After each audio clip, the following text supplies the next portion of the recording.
Thanks for being with us once again for our second presidential debate. Last week we had the Democrats seeking their party's nomination for the presidency, and this week we have the Republican candidates who are seeking the support of Iowans in the January 24th caucuses. The candidates with us today are Gary Bauer, Steve Forbes, Senator Orrin Hatch, Governor George W. Bush, Ambassador Alan Keyes, and Senator John McCain. Gentlemen, thanks for being with us today. The questions you'll be asked have all come from Iowans. They've come from hundreds who have submitted questions to me, readers of the Register. And you'll have a minute for each of your answers, and then as time allows, we'll give you 30 seconds for a rebuttal. By the way, our debates are being closed captions, and in some areas, they're being translated into Spanish. We're going to get started with opening statements before the questions, and the opening statements will be 1 minute in length. And let's begin with Governor Bush. The order was determined by drawing. So, Governor, 1 minute. Well, I want to thank the Des Moines Register for giving us all a chance to speak about our dreams and aspirations for our country. I love campaigning in Iowa. I love bringing my message of hope and opportunity. I was in Red Oak yesterday talking about making sure our agricultural sector is strong. I love talking about my vision for educational excellence for every single child. I hope we're able to talk about tax cuts today to make sure our economy continues to grow. Everywhere I go in this state, and will continue to go, I'm going to ask my supporters to make sure they go to the caucuses and exercise their right. I want to thank you for your support and thank you for your friendship. Okay, thank you very much. Senator Hatch. Well, I'm grateful also to be here in Iowa. Iowa's much like Utah, really good people, people who work hard, people who give everything they can to this country. I'm worried about the country. I'm worried about whether or not we're going to have a continuation of the present leadership. I really want to see the Clinton-Gore team go. And frankly, I think we've got to carry the ball as Republicans to get it to go. I'm very concerned about some of the things that they've done. And I've gotten so concerned that I did a fireside chat of about 30 minutes that'll be on Channel 5 and Channel 8 at 6 and 6:30 today here in Des Moines. I hope you watch it, because I'll let you know that here's one senator who's very concerned about what's going on. Iowa's a great state. It's a place where people work hard and earn their livings and do what they should. I'm glad to be with you. I'm asking you for your vote. Thanks, Senator. Gary Bauer, your opening statement. Well, I'd like to begin this afternoon by bringing up two very important issues that we can only solve by going back to our values. The first is the sanctity of innocent human life. We've got to make a place at the table for all of our children. I will do that. My judges will be pro-life. My running mate will be pro-life. I will make sure that our children are welcomed into the world and protected by the law. I've got a 30-year record on this. I'm serious. I will end abortion on demand in my first president's term. Second issue I'd like to mention is China. For 10 years, we've given China most favored nation status, and they've given us the back of their hand. They're building their military. They've made a move on the Panama Canal, and we give the canal away. Unbelievable. I will repeal most favored nation status for China. Most of my competitors up here today will not. Listen to us on these issues, weigh them both, and then help me be your next president. Thank you very much. Thanks, Mr. Bauer. Steve Forbes, your opening statement. Well, thank you very much. I've visited Iowa more than any other candidate on this stage. My wife, Sabina, and our daughters have logged 12,000 miles in your great state. You know me. You know where I stand. And you know that a critical test for a leader is faithfulness and fidelity to ideas and promises. You can depend on me. I will change Washington with your help. I will not bow to the special interests. I will not give in. I will fight for you. Together, we can make great things happen. Let's make it happen. Let's make history. I hope I earn your support. Thank you very much. Thank you, Mr. Forbes. Senator McCain. Thank you, Randy, and thank you to the Des Moines Register for hosting this very important debate here. It's wonderful to be back. This is the state where my father was born, in Council Bluffs. A lot of you don't know me. I want to assure you that I'm running for President of the United States because I want to reform the institutions of government. I want to reform education and the military and health care and the tax code. We can't do that unless we get the government out of the hands of the special interests and back into the public interest. Now, I know that 9 days, 9 evenings from tonight, we're going to have a big event, and I hope there'll be a very hearty band of Americans, Iowans, who will go out and say, hey, this guy McCain, he's qualified and prepared to be President of the United States, and I can assure you that I am. Okay, Senator, thank you very much. Now, Ambassador Keyes. Well, first, I am thankful and grateful to be here, especially because it gives me an opportunity to share some good news with you. At the end of the last debate, I talked about the situation of Thomas and Jim Navarro, folks who were looking for a way to get the FDA to stand aside so they could get the best treatment for Thomas, who was a 4-year-old dying of aggressive brain cancer, a brain tumor. And I'd like to report to you that I told you I was preparing a letter for the FDA.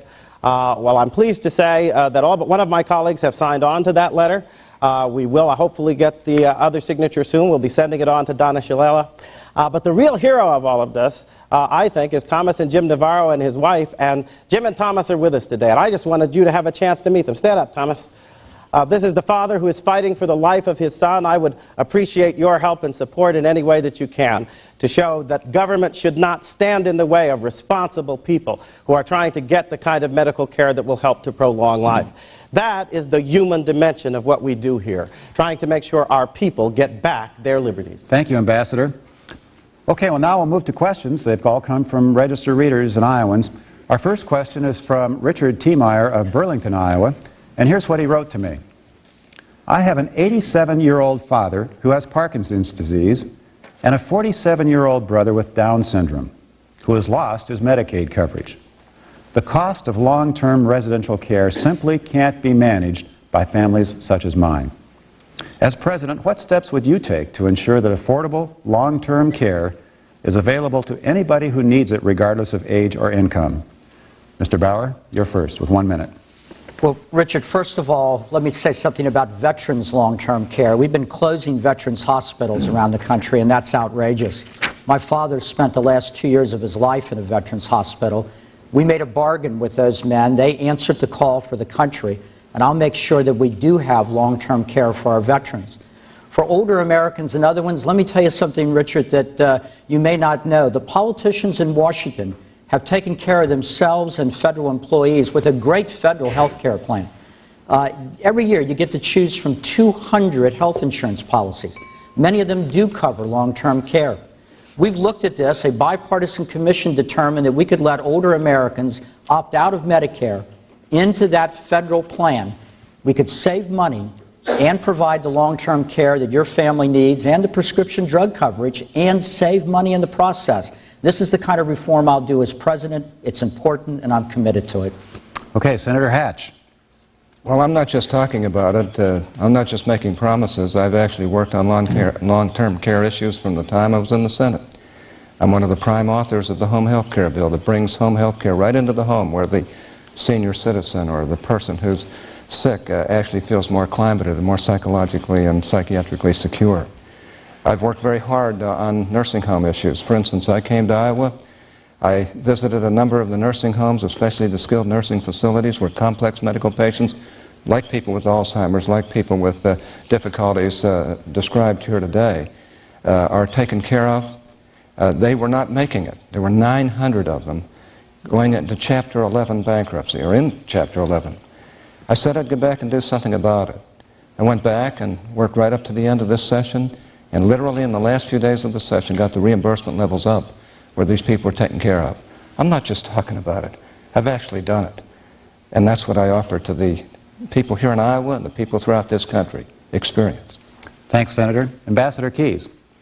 I think it's critically important that we understand that if we want to be able to allocate our medical dollars to reflect the right kind of priorities, then we've got to take an approach that helps people to maximize the cost effectiveness of the medical care they receive. We shouldn't have government and other bureaucracies dictating to people who are trying to act responsibly, but instead we need to empower them through programs that voucherize the government system, that give people medical savings accounts, that allow greater choice on the part of individuals and families, allow them to make the decisions that can help us to keep the costs down. And by making better use of our medical dollars, we will then be able to allocate those dollars with priority to the things that families really can't handle for themselves. And that means giving top priority to the kind of long-term care that can have a catastrophic effect on the family budget. If we take the right approach, people will be armed to keep the costs down, and our medical dollars can be used more effectively to help people meet those needs that they can't meet for themselves. Thank you. Senator McCain? All of the proposals that my colleagues have mentioned are all good, including tax deductions for those who itemize as well as those who don't, medical savings accounts, etc. But I want to talk about a special group of Americans that may not be able to do all these things, and that's our World War II veterans, our greatest generation. Thanks to Tom Brokaw's book, The Greatest Generation, thanks to the movie Saving Private Ryan, Americans are beginning to appreciate the service and sacrifice of these brave Americans who did make the world safer democracy. They're leaving us at $30,000 a month. We promised them health care and benefits when we asked them to go out and serve and sacrifice. We're not doing that, my friends. They deserve the health care benefits that we promised them. And I'm on this book tour, the book I wrote, then I see these World War II veterans. They deserve far better from what they're getting, and this administration is AWOL on this issue. Thank you, Senator. Mr. Forbes? I think the key is putting patients in charge of health care resources again. There's no need for all of these third parties, HMOs, insurers, employers, gatekeepers, government bureaucracies that stand in the way. It's true. If you work for the federal government as a civilian, if you're a member of Congress, you have your choice of several hundred different health care plans. If it's good enough for Congress, it should be good enough for the elderly in America. So that way, if you need long-term care, you can choose a plan that does it. If you need prescriptive medicines, you can choose a plan that does it. And for those on Medicaid, you should be able to have vouchers and coupons and the like, so you make the choice, not where the government tells you to go. This issue also, though, brings up the life issue. We've talked about, and I hope we'll talk about, the need for keep the pro-life plank in the platform, pro-life judges and pro-life running mates. But it also brings up the issue of euthanasia and assisted suicide. We must fight both. They go hand in hand. Thank you, sir. Governor Bush? The danger in the health care debate is that America falls prey to the idea that the federal government should make all decisions for consumers, and the federal government should make all decisions for the providers, that the federal government should ration care. The good news is none of us on this stage support that. The other two candidates running for Democrat Party sound like they support that. The current issue as far as the elderly is this. There's an agency called HCFA that's controlled by a 132,000-page document to determine how to allocate and ration Medicare dollars to the seniors. It is a plan that's inefficient. It is a plan that's antiquated. And what our government must do is empower our seniors to be able to make choices for themselves and support premiums for the poorest of seniors. In terms of long-term care for the baby boomers, I think we ought to encourage the purchase of long-term care insurance and allow deductibility of that insurance so that the younger generations are able to plan more aptly for when they retire and when they become more elderly. Okay, thank you, Governor. You each have 30 seconds for a follow-up answer. Mr. Bauer. Well, let me just say on a related matter that I don't think any of us want Bill and Hillary Clinton or government bureaucrats running health care, but I have to tell you, I don't want HMO bureaucrats running it either. And I think our party got off on the wrong foot some months ago when we stood against a patient Bill of Rights. I think if my mother is mistreated at her HMO and she's experienced medical malpractice, she should have a right to sue. There's nothing Republican or nothing conservative about standing with the big HMOs against average Americans. I'll support a patient Bill of Rights. Okay, Senator Hatch. Well, personally, we did not go against patient Bill of Rights. We have a Senate bill, a House bill. The Senate isn't as good as the House bill. We're going to get together and resolve it. I'd say home health care is pretty darn important for these people. So is effective nursing home care. So are community health centers. So is the Hatch-Waxman bill that provided that seniors don't have to give up food in order to get pharmaceuticals and cut pharmaceutical costs $8 to $10 billion for each of the years since 1984. These are things that I've done. These are things that I know how to do. I know more about health care, and I can tell you I can solve these problems, and I will. Ambassador Keyes.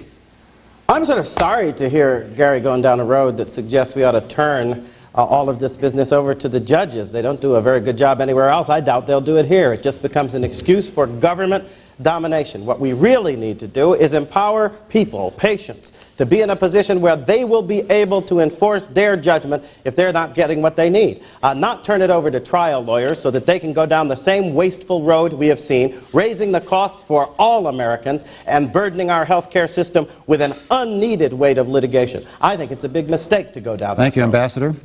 And we'll go now to Senator McCain.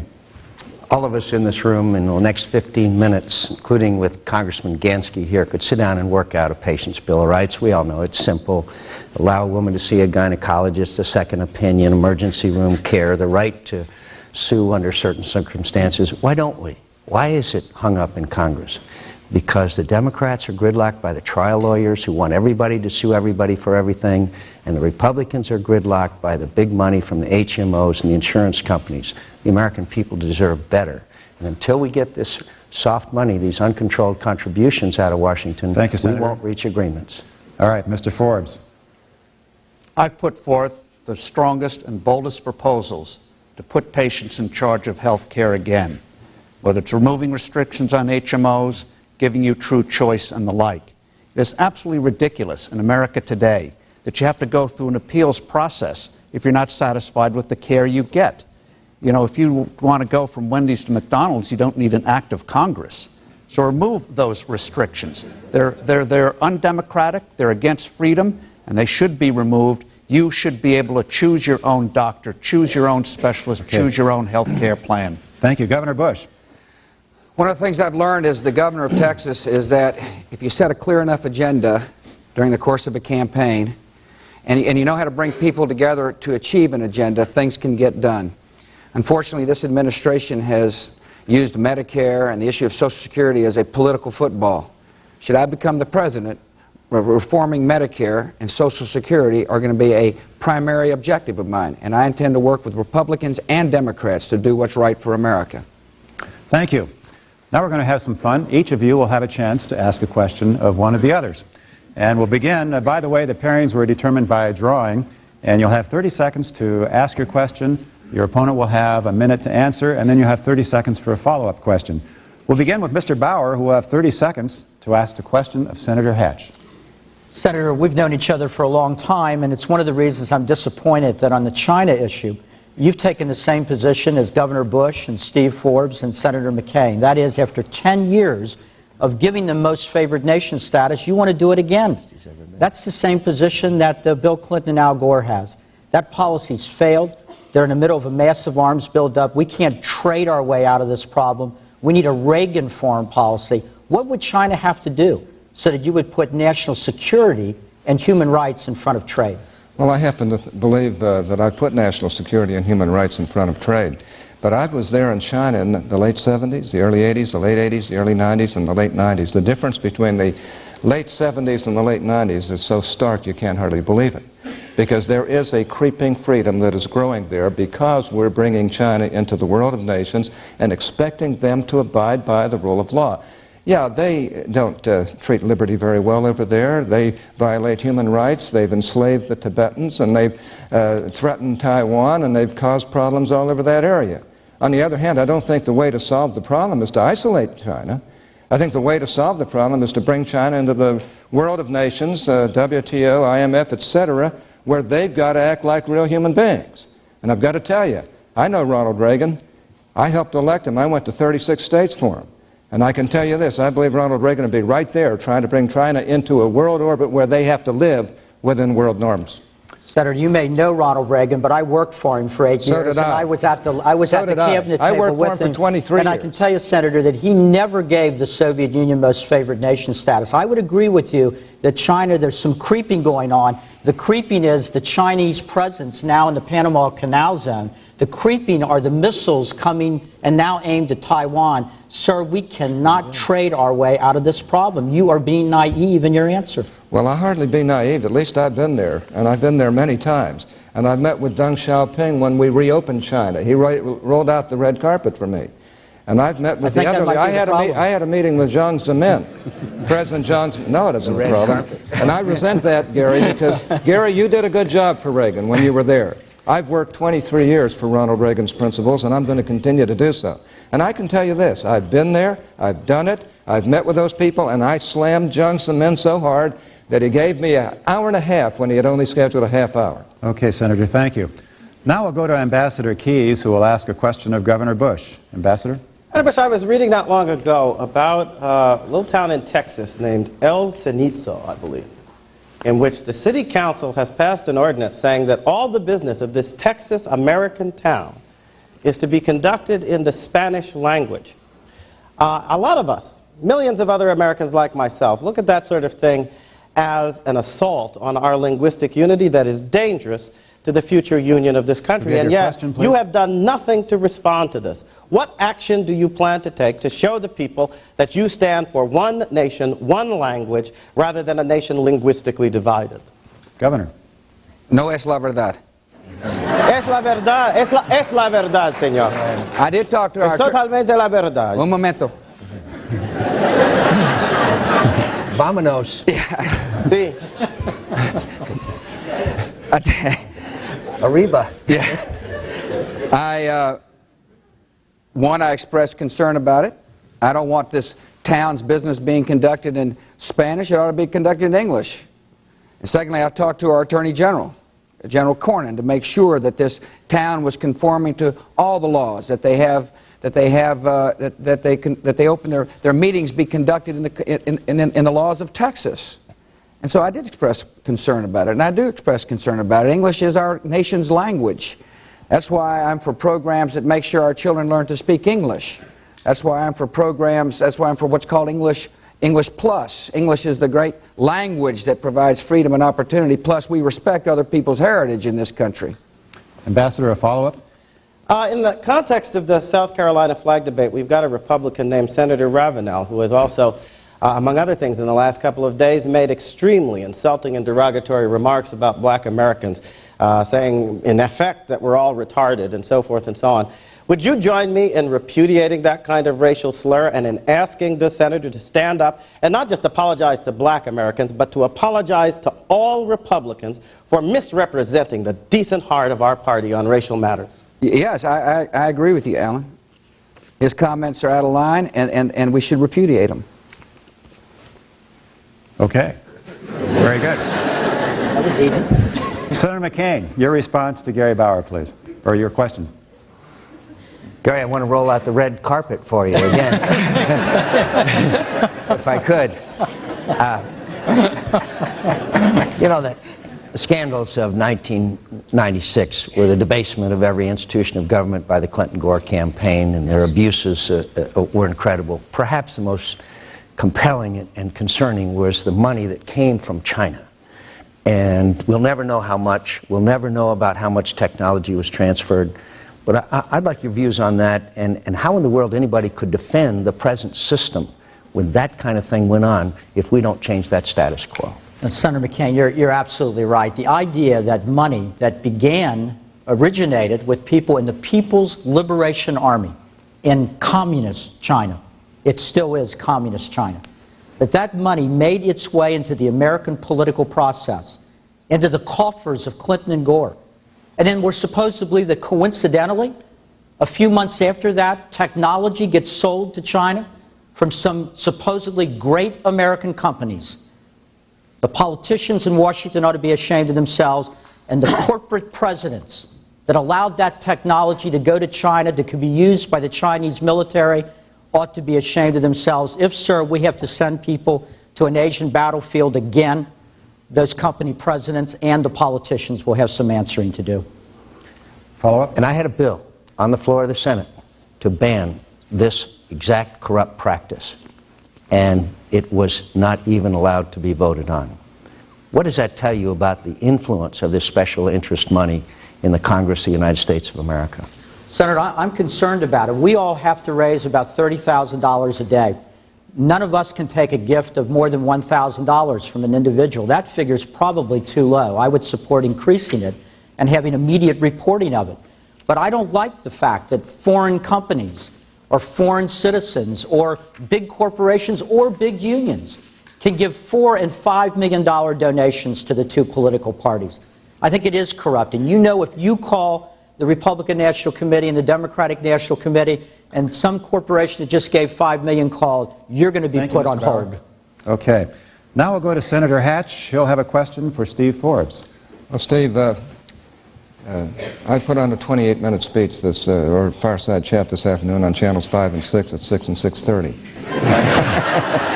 What were those times again, Senator? 6 and 6:30, channels 5, channel 6. I hope the fire survived. But I'm going to throw you another home run ball. Fact of the matter is that I speak about the deceit and corruption of this administration. That's something we haven't been talking about. And it isn't to attack the administration individually, the individual Give your people. question quickly, please. I would like you to talk about that and what you think we ought to do about that and how we can change it as Republicans. It's a good question. One of the first things I will do as President of the United States is restore professionalism and integrity to the Department of Justice of the United States of America.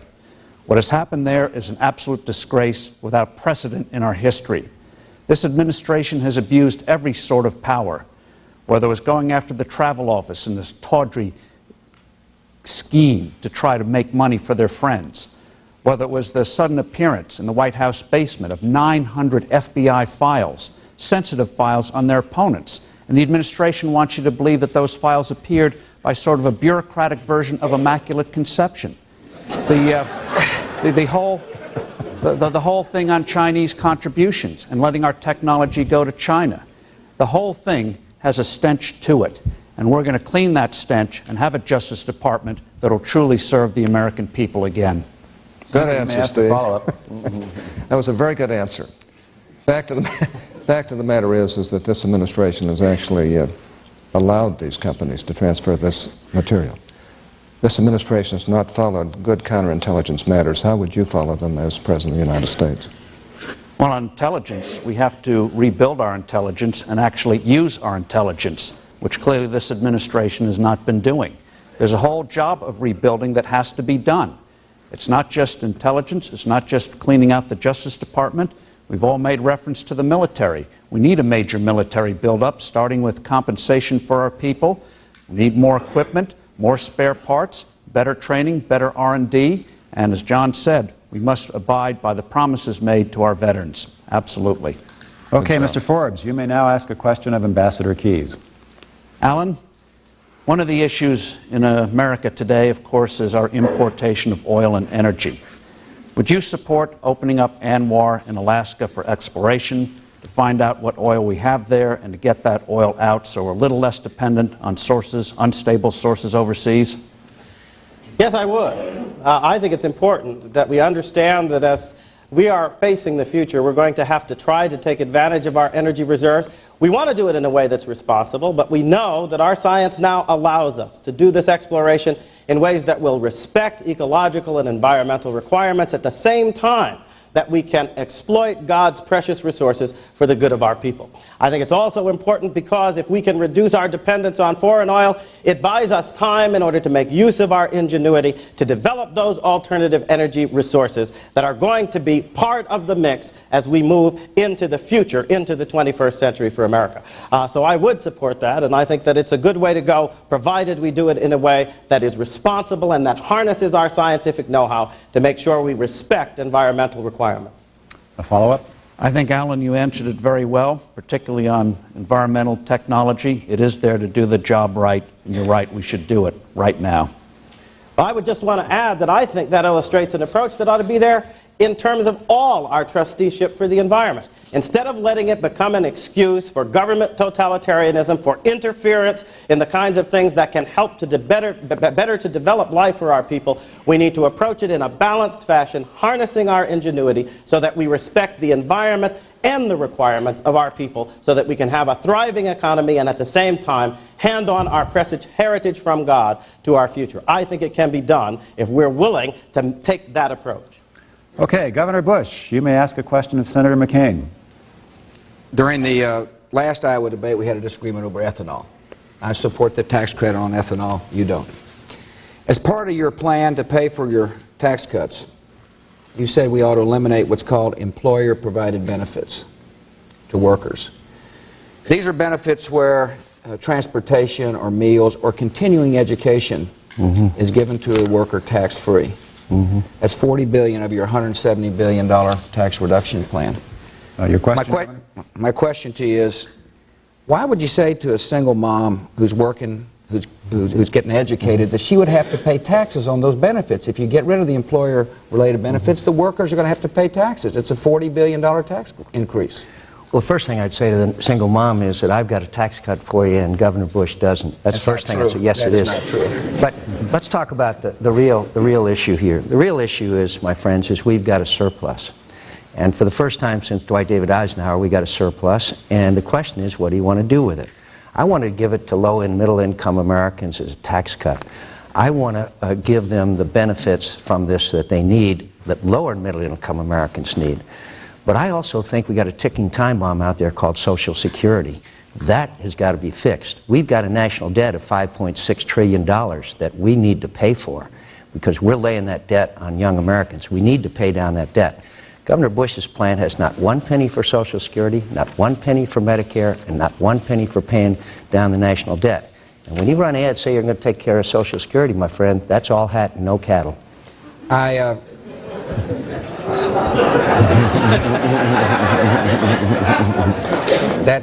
That's cute, but you know, they're always cutest when they're true.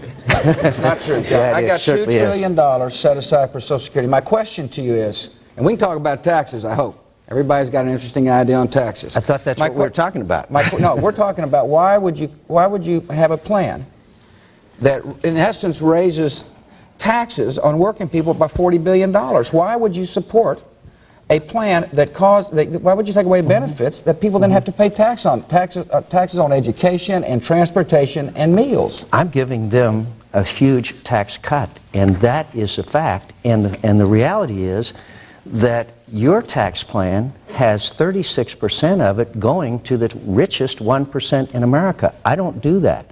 I think that we ought to give the tax relief to the people that need it the most. But I also think the best thing I can do for that woman you're talking about is save her Social Security. $2 trillion is in the Social Security Trust Fund.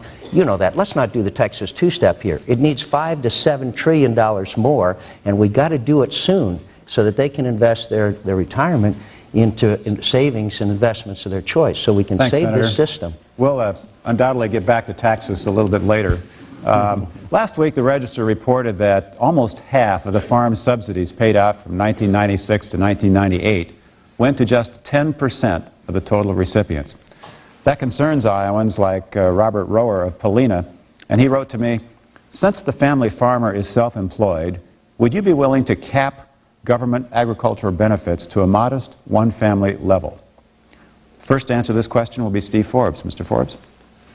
The question is a very good one, and Washington certainly should provide relief to family farmers, given the fact that the agricultural crisis today is largely made in Washington, D.C. And as the system goes there, those who seem to have the most get the most out of it. For the farmer, there are several things that have to be done. One is to open up foreign markets, which this administration talks about but does not do.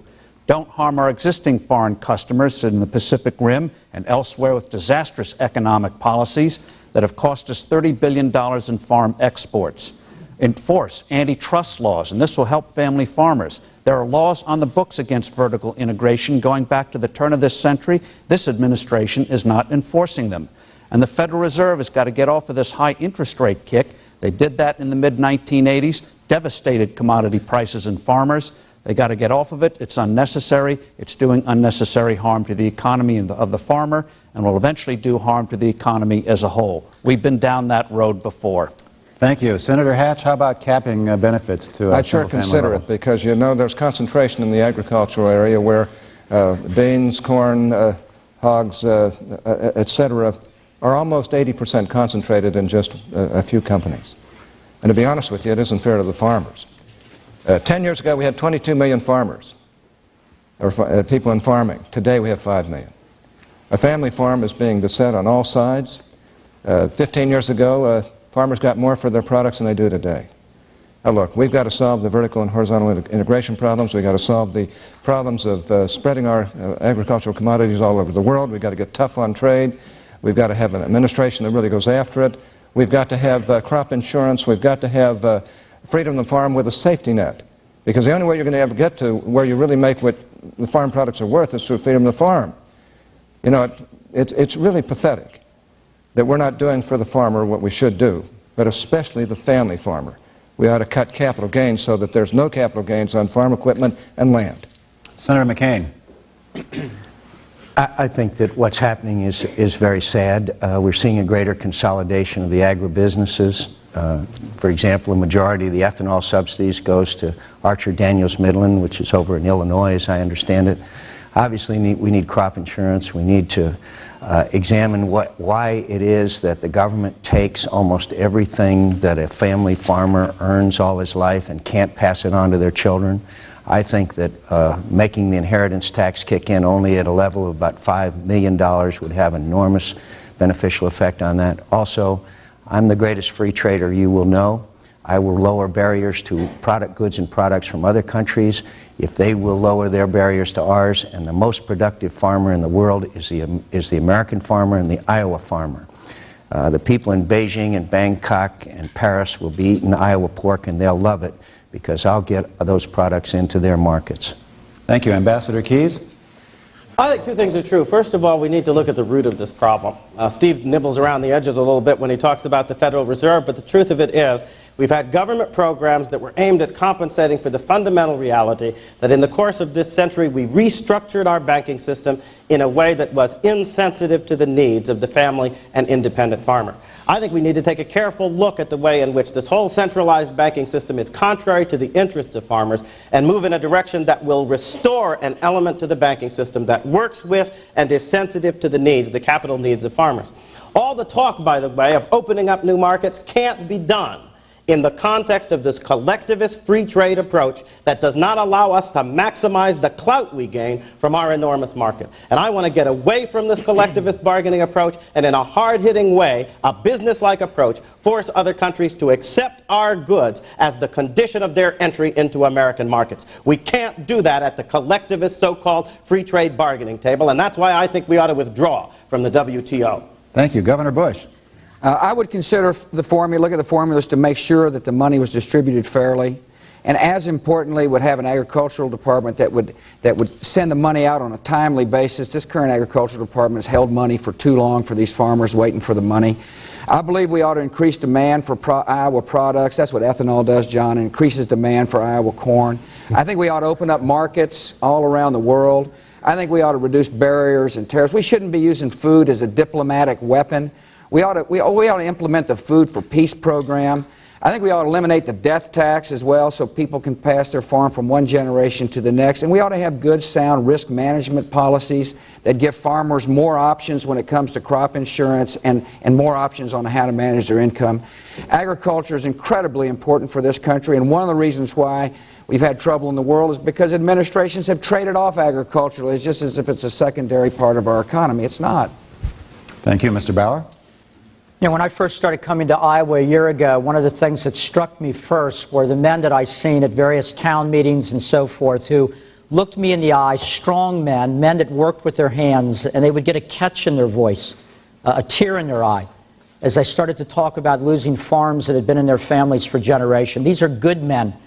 If we wake up one morning and the American food supply is controlled by a handful of corporations, we will regret it for the rest of our history. These men are playing by the rules. They're doing the right thing, and they're being failed in Washington. I will cap the benefits. I'll enforce the antitrust laws. But I'll also make sure that China quits playing us for suckers. We let them pour their goods in here while they buy less of Iowa farm products than they did 5 years ago. And I'll tell our European allies that we bailed you out twice this century.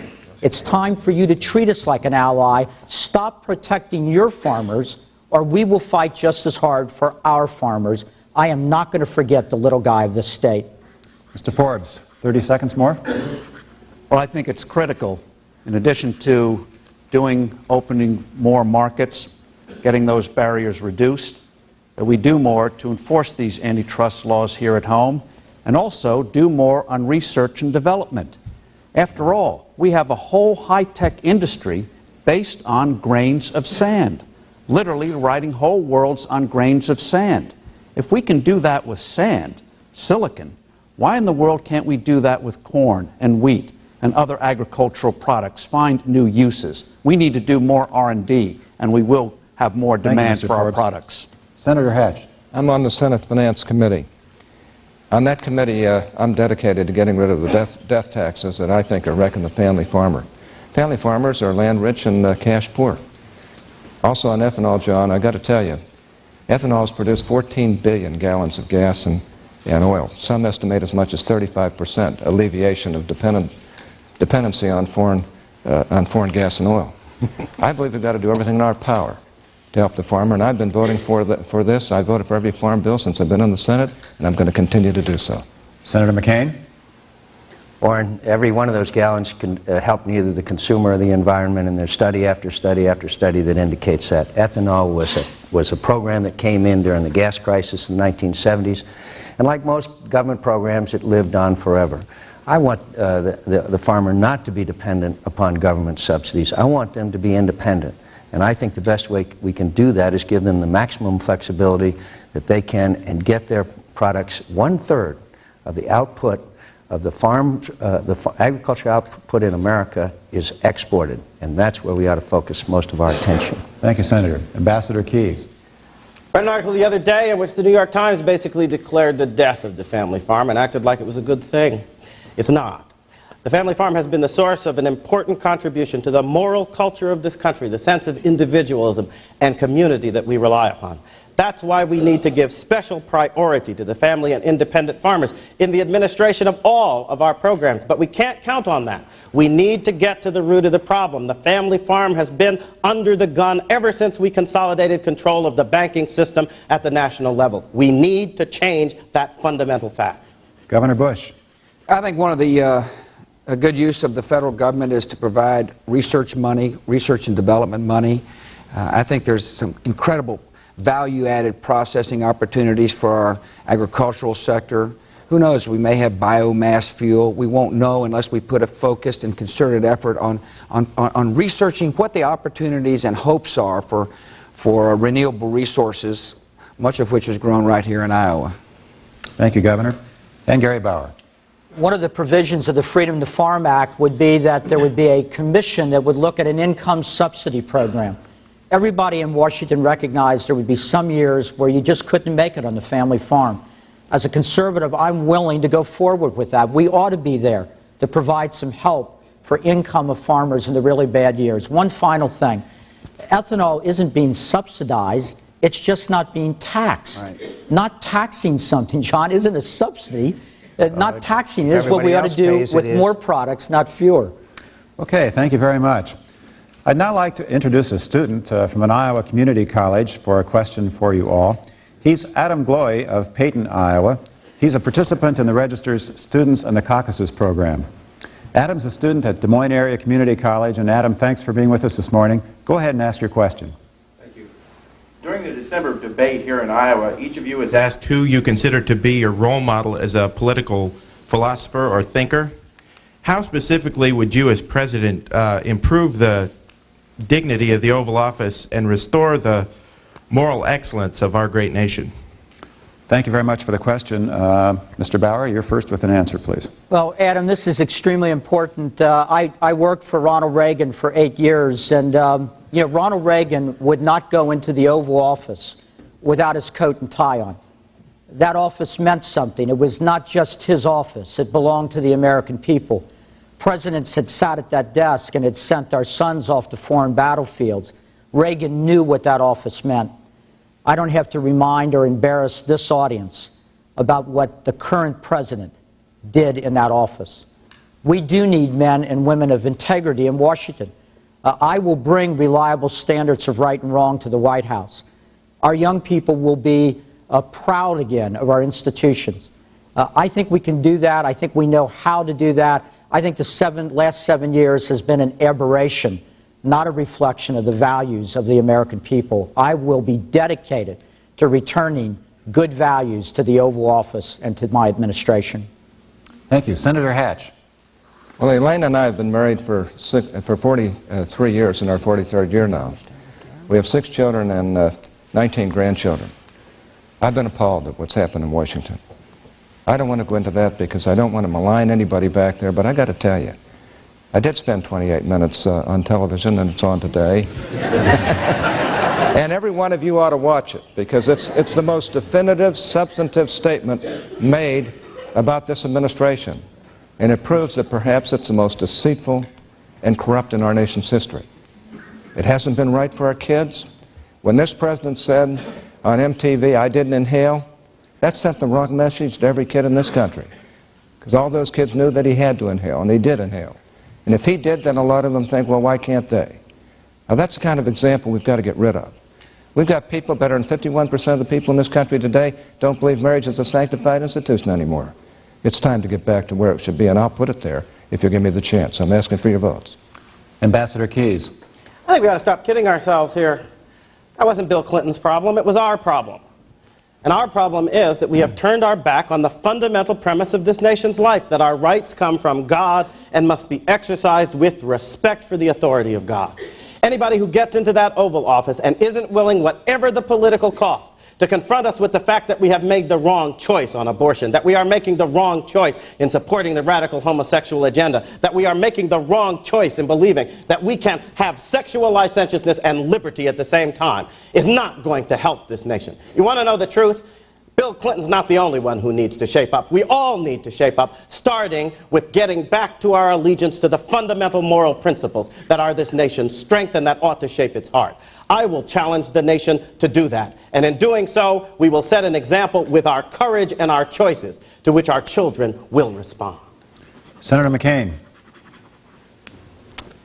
The first and primary responsibility of the President of the United States is to protect its security and conduct foreign policy. This administration has conducted foreign policy in a feckless, photo-op way that will cause us perhaps to have to expend our most precious assets, our American blood and treasure. I will not take a poll as President of the United States as to how to conduct foreign policy. The recent crisis in Kosovo that we stumbled into without having to get into was conducted by polls where the President refused to prepare for ground operations, so Mr. Milosevic was able to more efficiently murder, rape, and kill innocent civilians. We dropped bombs from 15,000 feet, thereby killing innocent civilians. This conduct of foreign policy has got to be changed, and the leadership of this nation has got to rest in the hands of someone who understands it, is prepared for it, and I am fully prepared. Governor Bush. Exactly what channel was that on tonight, Orrin? 5 and 8. 5 and 8. I'm glad, Governor, thank you so much. My response to the young questioner is this: the office is greater than the occupant. So whoever is elected, and I hope it's one of us, when we put our hand on the Bible, we will swear to uphold the laws of the land, but we will also swear to uphold the honor and the dignity of the office. A president also brings an administration to Washington, D.C. The administration I'll bring is a group of men and women who are focused on what's best for America. Honest men and women, decent men and women, women who will see service to our country as a great privilege and who will not stain the House. Thank you very much. Mr. Forbes. Thank you. The dignity of the office has been besmirched. The office will recover because it is greater than any single individual. Harry Truman and others showed that people with seemingly limited abilities could rise to the occasion and just not treat it as some plaything, political plaything. So it will take deeds. It will also, though, in a larger sense, mean a reappreciation of the Declaration of Independence with those immortal words penned by Thomas Jefferson, that we are indeed endowed by our Creator with certain unalienable rights, among these, life, liberty, and the pursuit of happiness. And one of the great tasks of the President is not just to have programs, but to create an environment where the American people can experience a spiritual and moral renewal. You can feel it beginning to happen in America. And that's why the life issue is important. If you put liberty before life, that's a license to kill. We need to have life sanctified again in the American nation. And then other proposals like allowing you to choose your own schools. Thanks, Mr. This is Forbes. to give you power over your own lives and to restore America. Let me now introduce our second student. She is Jessie Clark of Ankeny, and she's also a student at Des Moines Area Community College. Jessie, thanks for being with us today. Go ahead and ask your question. Thank you. I've been watching the debates, and I have been hearing some candidates talking about increasing the federal role in state-funded education, and I'm very concerned about the government overstepping its constitutional bounds. And I was wondering, how much power do you think the federal government should have over state education, within the frame of the Constitution, of course? Thank you, Jessie. Again, we'll start with Mr. Forbes. Thank you very much, Jesse. The more the federal government is involved in education, the greater an education crisis we will have. The key to education renaissance in America, renewal, is to put parents, not politics, in charge of our schools. One thing I'll do as president is take that money from the Education Department, earmark it, block grant it back to states and municipalities with the provision that parents have true choice in picking their schools. The federal government should not be determining what test qualifies and what test doesn't. That's federal control of the curriculum. And we must also eliminate school to work and Goals 2000 and these other intrusions.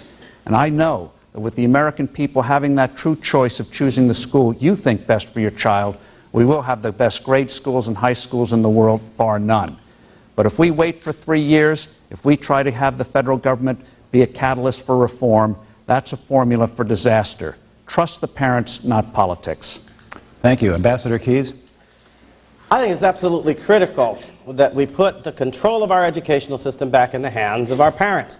In order to do that, though, we're going to have to overcome the arguments that those parents don't have the responsibility, don't have the concern, don't have the love, don't have the capacity to do the right thing. That's what Clinton and his liberal buddies are always saying.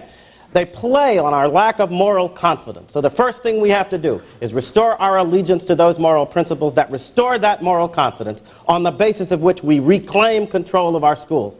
To symbolize that reclaimed control, my goal would be to abolish the Department of Education and to make it clear that it is primarily the leadership of the parents, not any level of government, that we have to rely on in this society. When you have parents like a Jim Navarro and his wife willing to give their all for their children, don't we recognize that that heart has no substitute in government or bureaucracy, and it's that parent's heart that we should rely on to guarantee the effectiveness and quality of education. So let the money follow the choice of the parents, not the choice of educrats, bureaucrats, and politicians. That's what we need in education today. Senator McCain. Choice and competition are the key to the future of education in America. And if we don't keep that decision-making process at the state and local level, then we'll just see a repetition of what we've seen in the past, which is a very unfortunate situation. Students in America rank at the bottom in the most important disciplines such as physics, science, and chemistry. I believe that we should try charter schools all over America. In my state of Arizona, they're very popular. I would take the gas and oil, ethanol, and sugar subsidies and take that money and put it into a test voucher program over 3 years to be used in every poor school district in every state in America. Governor Bush has a similar program. I forgot the name of it. It's French for vouchers. But his takes the money out of existing education. I want to take the money out of the gas and oil and sugar and ethanol subsidies and other programs that don't benefit the taxpayer.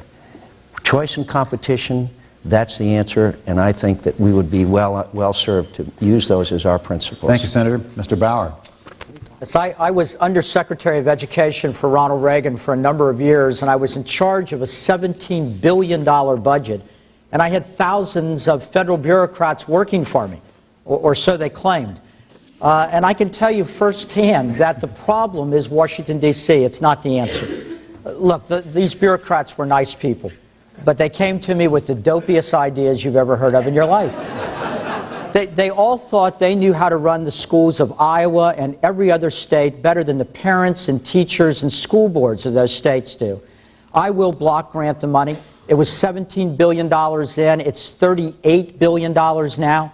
Only $1 out of 4 gets to the classroom, to the pupils, and to the teachers. This is outrageous. I support vouchers, credits for all forms of education, including homeschoolers. I think we can get the bureaucracy out of the way and begin to have some real good things happen in the classroom again, which is what every American, Republican or Democrat, wants. It's not a money problem, it's a will problem. Thank you. Governor Bush. I'm not running for federal superintendent of schools, and I don't want to be the federal principal. I want to pass power back from Washington, D.C. to states. I've had a lot of experience when it comes to improving public education. It starts with trusting local people to make the right decisions for their schools. I strongly believe in local control of schools, and so I will work with the Congress to pass power back from Washington, D.C. in block grant form to states and local jurisdictions. But when the federal government spends money, like it does on the poorest of the poor, I'm going to ask this question: what are the results? We must ask school districts and states that accept federal money to develop on their own, not a federal test, but on their own, an accountability system. We must measure, and when we find success, we need to praise the teachers and principals who are working hard. But when we find failure, if we find our children trapped in failed schools, we must liberate their parents to make different choices, different options. In my judgment, in my view of America, there are no second-rate children in this country, and there are no second-rate dreams. One size does not fit all in education. Thank you. Senator Hatch. George, we don't need a test that the teachers can teach to so that the kids meet the test. Really, the federal government puts 7% of the money into education, and it requires 50% of the paperwork that nobody reads, or virtually nobody reads. The fact of the matter is that we have a wonderful system of government. Our founding fathers were much wiser than a lot of these people today are advocating for federal education programs. Our founding fathers believed that we would have 13 state laboratories, now 50 state laboratories, where we could compare back and forth and determine which state is the best one, which one is the best laboratory. Can we learn from this state? Can we learn from that? That's the way you do it with the families having the control. Now let me just say this to you. I visited 3 schools in the last 3 days in this state. Osceola, I visited Marion, and I visited in inner city Des Moines. You're doing a great job in Iowa. But 2 of those schools had a high percentage of kids in poverty. And we've got to help there. We've got to help with civil rights. We've got to help with a few other ways as well. Okay, thank you, Senator. I know you've been eager to get back into the tax area, hot issue in the last couple weeks particularly. And Bernard Hayes of Cedar Rapids is going to aim you just in that direction.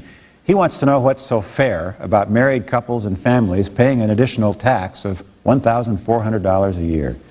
Senator McCain? It's not fair, and that's why it's an integral part of the program that I have. In fact, not only does my proposal take care of the working mom, but also the non-working mom. But again, the crux of this issue is do we want to give middle income and lower income Americans a much needed tax break and also take care of the other obligations that we have made over the years? We are staggering under a $5.6 trillion national debt. My friends, we can't lay that burden on future generations of Americans. The Social Security Trust Fund is a ticking time bomb. We all know that at 2014 more money will be going out than coming in. I want to take this surplus, put it into 62% of it into Social Security, help Medicare, pay down the debt, and give Americans a tax break. And part of that will be paid for by eliminating a lot of this corporate welfare and wasteful spending.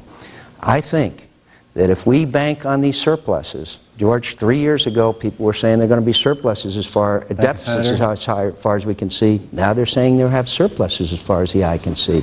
I'm not so sure. Ambassador Keyes. I think that as you listen to all these folks, you need to get a little aggravated with the fact that they're all going to give you something. And if you stand back and realize what it is, you'll realize that it's your own money. And at some point you need to start asking yourself, I don't want them to give me this and give me that. Why won't they give you back control over your own money? Why won't they let us go back to the Constitution our founders wrote, which had a tax system based on tariffs, duties, and excise taxes, sales taxes, that put the people themselves in charge of the incidence of taxation, so that you can decide that if you need a tax cut today, all you'll need to do is change your habits of consumption. You'll be back in control of your own destiny. That is the tax approach that I recommend, radically different from what they're all talking about. They want to remain the gatekeepers of your money. I want to put you back in charge of that money. Basis on which we can hope to regain that freedom that we're supposed to have as a people. Abolish the income tax. Return to the original Constitution of our country and put the people of this country back in control of their own destiny. Mr. Bauer. Well, the $1,400 marriage penalty is outrageous, and it's outrageous for a lot of reasons, but one of them is there's not a politician in Washington that ever defends it. Every one of them, when they're home campaigning, says they're against it. Isn't it funny that every year we're still stuck with it? It never gets taken care of. Tax reform is important, but let me tell you, ladies and gentlemen, the devil is in the details. Governor Bush's plan is sort of moving chairs around on the deck of the Titanic. There's not real reform there. Mr. Forbes' plan sounds like real reform, but listen to some of these details. How would you like, if you're a homeowner, to lose your mortgage deduction? That's what Mr. Forbes' plan does. It takes away your mortgage deduction. If you're a pastor of a church or head of a nonprofit group, have you looked at the details in Mr. Forbes' plan? You lose the charitable deduction to your charity. Now, there's a great idea. Let's cut back government so that the private sector can pick it up, and then cut the legs out from underneath charities and churches. My flat tax is fair and pro-family. Thank you, Mr. Bauer. Senator Hatch. You know, if we cut out the national debt, we'd save $300 billion a year. That'd more than take care of Social Security. The fact of the matter is we're not knocking down the national debt. I've got to say, I like all the tax plans that have been given here. But I live with reality. They're now saying that the Democrats may very well take over the House, but even if they didn't, and we have the same ratio today in the Senate and the House, there isn't one of these plans that's going to go through. The Democrats will fight it tooth and nail, and then the Senate will filibuster. The fact of the matter is we're going to have somebody who knows how to get a tax plan through. And I've got to tell you, I'm on the Senate Finance Committee, and I know just exactly how it works, and it's horrendous. It's going to take somebody who basically will repeal the outrageous Clinton tax increases, who will double the family exemption, who will try to bring down marginal tax rates, who will make Social Security deductible so that the people who basically, that's their biggest tax, get some benefit there, and I could go on, but it's going to take somebody with experience to get it done, not just a bunch of promises. Thank you, Senator. Mr. Forbes? We do need to push the line back on taxes and not accept ideas of just simply holding the line on taxes and going with the status quo of simply treating the code as if it's sacrosanct. We need to get rid of the code. It is an abomination, an unnecessary weight on the American people. This way we truly get rid of the marriage penalty. Unlike George Bush's proposal, this flat tax would help stay-at-home moms, not just those in the workforce. It would also help charitable giving in America because it lets you keep more of what you earn. When the American people have more, they give more. It encourages home ownership. Why? Because it lowers interest rates, allows you to keep more of what you earn, and therefore you have more to buy with which to buy a house. This code is only loved by those special interests in Washington, D.C., 67,000 lobbyists, 100 for each member of Congress. You take away this code, and half of them are going to have to earn an honest living, and I will provide job retraining for them. And thank you. Governor Bush. I'm the one person on this stage who has fought for and signed tax cuts. I signed the 2 largest tax cuts in my state's history. I have laid out a plan that is realistic, that is doable, that achieves a couple of main objectives. One, to make sure our economy continues to grow. That's why I cut the rates on all people who pay taxes. I've got a plan that makes the code more fair. The marriage penalty is unfair. The death tax is unfair. The earnings test on Social Security is unfair. I've got a plan that hears the call of people who live on the outskirts of poverty. I believe by cutting the bottom rate from 15% to 10%, we help people access the middle class. I believe it's important to have a tax cut. I will tell you what's going to happen if we leave money in Washington, D.C. The people are going to spend it on bigger government and on more programs. I agree with the idea of trying to trim down budgets, John, but the best way to reduce the fat in Washington is to send money back to the people who pay the taxes, and that's exactly what I intend to do. Senator McCain, 30 seconds on this.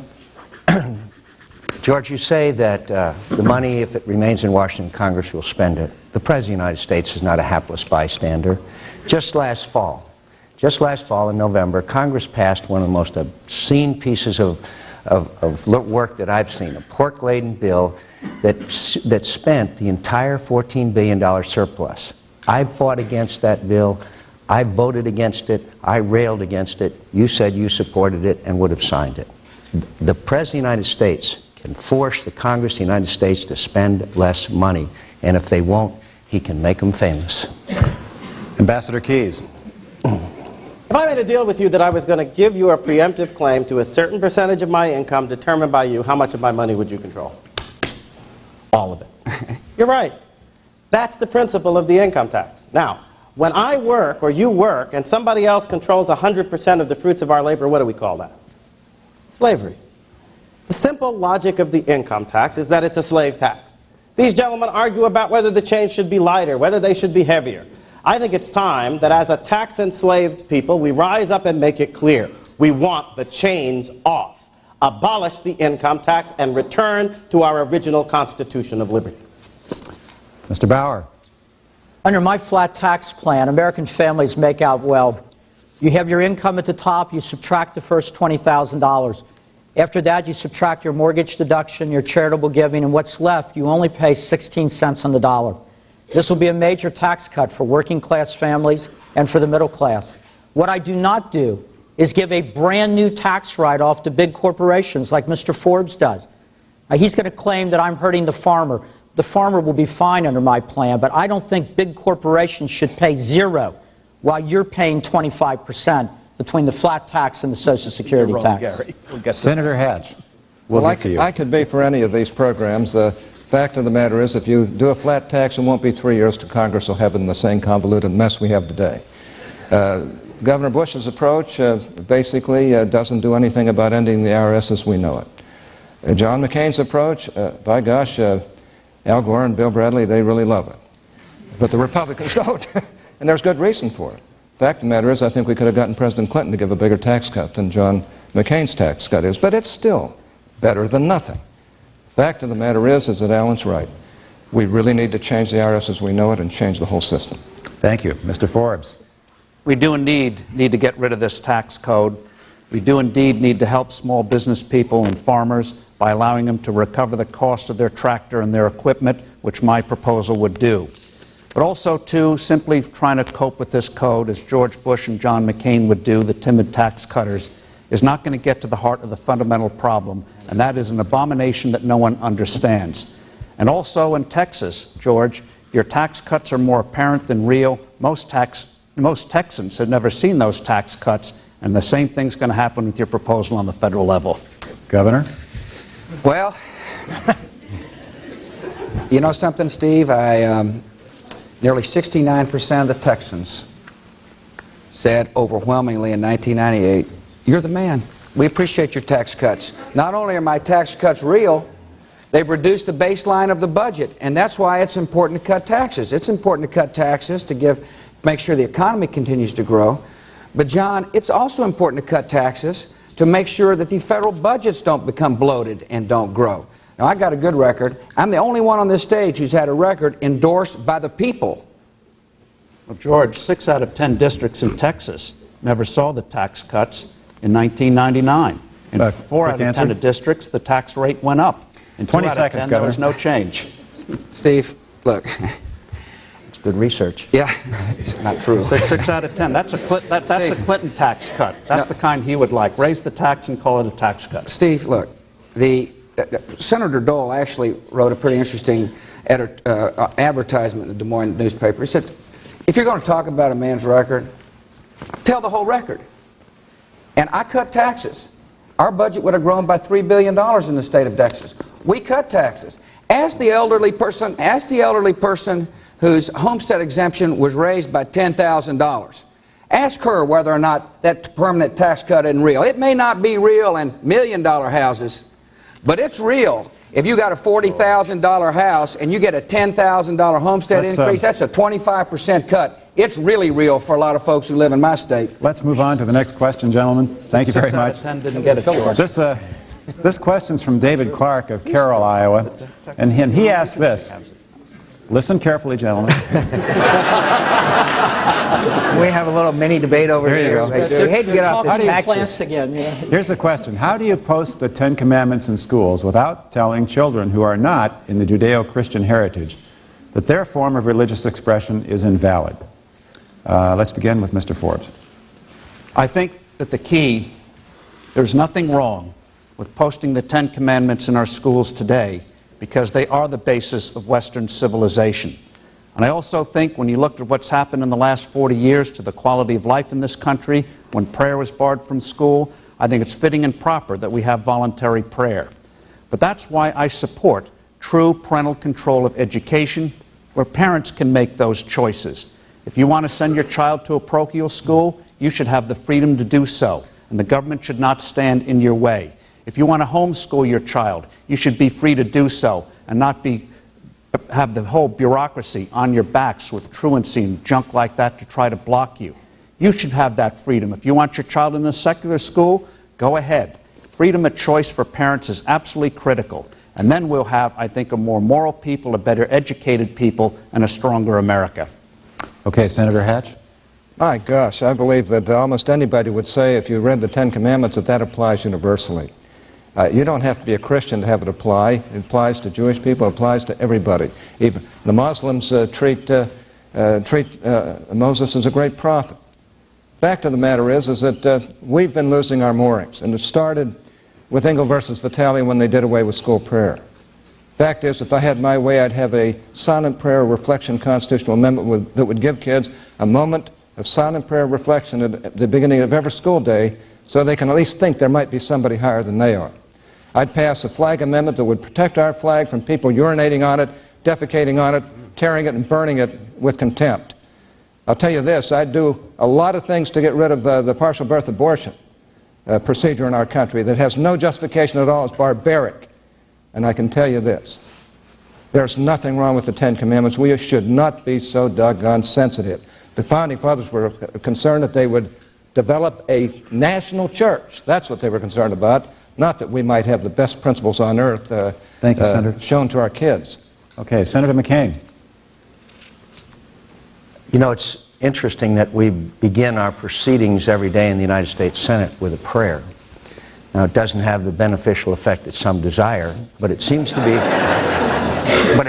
be acceptable for the United States Senate to do that. Earlier last year, I had the opportunity to go with Bill Bennett to a charter school in Phoenix, Arizona. Low-income children there. Some of them didn't speak Spanish when they first got there. We walked into the third grade classroom.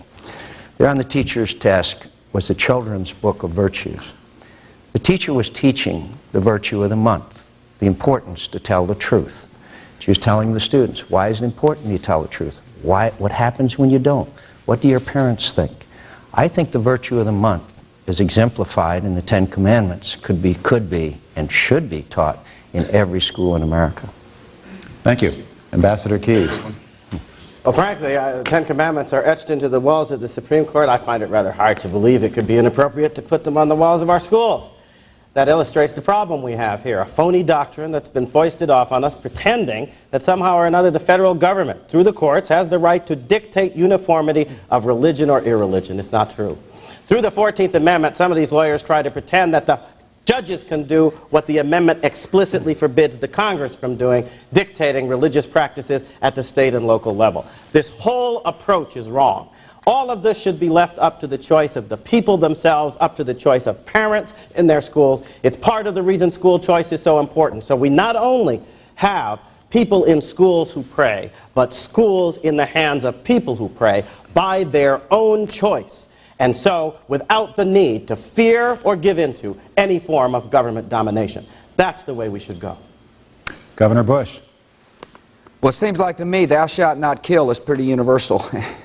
I think districts ought to be allowed to post the Ten Commandments, no matter what a person's religion is. There's some inherent values in those great commandments that would make our society a better place for everybody. I also believe our schools ought to expand character education. I think it's a good for the federal government to encourage school districts through joint venture money to have character education that teaches children right from wrong, good from bad, basic values of life. I also believe our after-school programs ought to be open to faith-based programs, programs of good heart and goodwill that will say to our children, we care for you a lot, but we want you to know in order to access the American dream, there are right decisions to make in life and there are wrong decisions to make in life. That's what I've done in the state of Texas, and that's what I intend to do as president. Thank you very much. We've got time for one more question. Wait a minute, I didn't get to Oh, I'm sorry. Nice try, though. You know, out at Columbine High School, where the terrible shootings took place. Eric and Dylan, the killers, were coming to school every day, and they were giving each other the Nazi salute in the hallway. Nobody said anything to them. Nobody called their parents in for a little parent-teacher conference. Nobody took them to the principal's office. But if a teacher at Columbine High School had hung up the 10 Commandments in her classroom, she would have been in the principal's office the same day. She would have been told, take them down or lose your job. We've got things upside down in this country, my friends. The other day in New Jersey, they voted down a requirement to begin the school day with the reading of the key words of the Declaration of Independence, where it says all men are created equal, endowed by their Creator with certain rights. The legislators said it sounded too much like a prayer. When I'm president, there'll be no more Nazi salutes in the schools, and it'll be okay to hang the 10 Commandments up again, not only there, but in the Oval Office. Thank you very much, and I'm sorry about That's that. okay. Thank you. We have time for one more question, but we'll just have to have quick answers of 30 seconds each. This is from Bert Miller of Mount Pleasant, and he asks, do you think tougher laws are needed to protect our environment? Governor Bush? I think we ought to have high standards and set by agencies that rely upon science, not by what may feel good or what sound good. And I think it's important to give people time to say we're going to conform to standards, and if they don't, I think we ought to fine them. I mean, I think we ought to be tough when it comes to our environmental laws, but I don't believe that this administration's got it right when it comes to the environment. They try to sue our way to clean air and clean water, or regulate our way to clean air and clean water. I think we need to lead our way by bringing stakeholders to the table and rely upon the new technologies that are coming so that we can have clean air and clean water. Mr. Forbes? Well, clearly, we all want a better quality of life, cleaner air, purer water, and the like. The technology is there to do it. Unfortunately, this administration's been wasting considerable resources on junk science, using resources for unproductive uses. They also go for these fashionable things that have no real proof in science, lasting proof, such as global warming. They know the Kyoto Treaty could never be approved by the Senate, so they're trying to do it by regulatory decree. Take a practical approach. Toxic waste dumps, for example. Just get rid of them. Don't let the lawyers get involved. 60% of our money in toxic waste dumps go for lawyers. Cut them out, get the job done. Mr. Bauer? Well, this issue, like so many, require a balancing. None of us want polluted water or polluted air. We also don't want out-of-control federal regulators that don't care about people's jobs or who see the American people as the enemy, who want to keep us out of the national parks, want to keep us out of recreation areas. I'm a conservationist in the tradition of Teddy Roosevelt. I believe the resources are there to be used by the American people, but I believe they need to be used in a way so that my children and grandchildren will also be able to enjoy them in the future. Senator Hatch? We're spending billions of dollars on lawyers with false science and a lot of other things that just aren't working because the federal government's dominating. First day in office, I will get rid of the Kyoto Accords that could add $3,000 to everybody's fuel bill in America, plus making us uncompetitive. But most importantly, if I'm president, I'm not going to misuse the office of the president with executive orders that set aside huge, vast lands without consulting with Congress and without consulting with the people in those particular states. Thanks, Senator. Ambassador Keyes? I think we need tough law enforcement, particularly on point source polluters and people like this who are disregarding environmental decency. But we not only need to be tougher, we need to be smarter. After all, take a preservation of species, for instance. Is there any shortage of chickens in the world? Why not? I'll tell you why not, because we eat them, that's why. Because there is a use for them, because somebody has a major interest in making sure they survive. You can harness self-interest. You can harness the enlightened interest of our people in ways that will serve the environment, the way the people at the competitive enterprise tell us we can do. That smarter approach is what we need if we really care. Senator McCain? I believe we have to examine all the environmental laws that are on the books today. They're long overdue for reauthorization and reexamination, and that would have to be one of the top priorities of a new administration. But I want to talk just for a minute. Theodore Roosevelt was my hero and is to this day. He was responsible for the national park system, the crown jewels of America. They are $6 billion underfunded. They're under enormous strain. We've got to figure out ways to preserve our great national park system, and that must be, must be a top priority. We're going to have to trim the closing remarks and keep them very brief to just 30 seconds. I apologize for that, but we're running out of time. Governor Bush? Well, I want to thank Senator Grassley, the 4 congressmen, former Congressman Branstad, former Governor Branstad, for helping me in this campaign. I'm asking for your vote. I've got a message that's positive and hopeful. I'll work hard to unite our party so we can go to victory, and I'll work hard to unite our country so that we can achieve great things. On January the 24th, the people of this good state are going to be able to send the first message to America. If you're for me, I want to thank you, and I urge you to go to your caucuses a week from Monday night. Thank you very much, and God bless. Thank you, Governor. Mr. Forbes? Well, thank you all very, very much. I'm an independent outsider. I see, like you, great possibilities for America, what Abraham Lincoln called a new birth of freedom, whether it's the freedom to be born, freedom from fear of the IRS, freedom to choose your own schools, freedom to choose your own doctors, freedom to be in charge of your own health care, freedom to be safe and secure in this world, which means building up, not running down our military. But politics, as usual, is not going to achieve these goals. It is going to take a strong independent outsider to do it. That's why I need your help. Together we can make history. Thanks, Thank Mr. you. Forbes. Ambassador Keyes.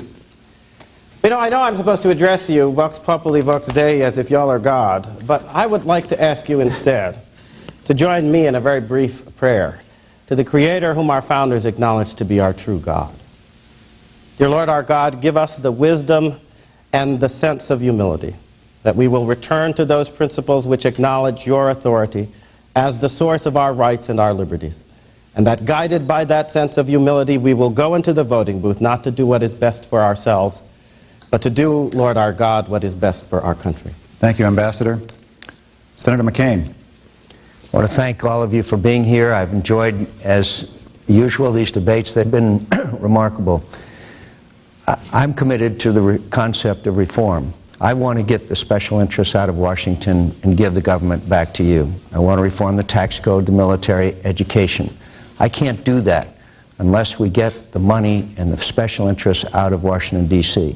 I want to pay down the debt. I want to save Social Security. I think those are important issues as we go through this campaign.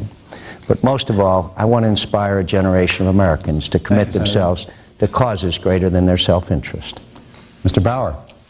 Ladies and gentlemen, I know how average people live. I'm the son of a janitor. I'm not going to forget who I grew up with. I've got the experience that's necessary in Washington. I ran a $17 billion budget. I was Ronald Reagan's chief domestic policy advisor. I will defend your values. I'll end abortion on demand and preserve marriage as being between one man and one woman. I'll lower taxes and preserve Social Security. And I will have a policy toward China that is firm, like the policy that Ronald Reagan taught us when he brought the Soviet Union down. I want your vote on caucus night. I want to be your president. Thank you, Mr. Bauer. Senator Hatch. I'm really concerned about beating Al Gore and Bill Bradley. They are far left. The next president's going to appoint the other 50% of the federal judiciary and up to 5 Supreme Court justices. I'd like to be that person. I'd do a good job. Elaine and I came up the hard way. Everything we have, we've earned. She was a farm girl from northern Utah. I was a janitor in college. And I learned a trade, a skilled trade. I worked my way through every step of the way. And let me tell you something, I have the experience to beat Bill Bradley and Al Gore, and that's what's going to count here in the end, and we got to beat them. Thank you, Senator.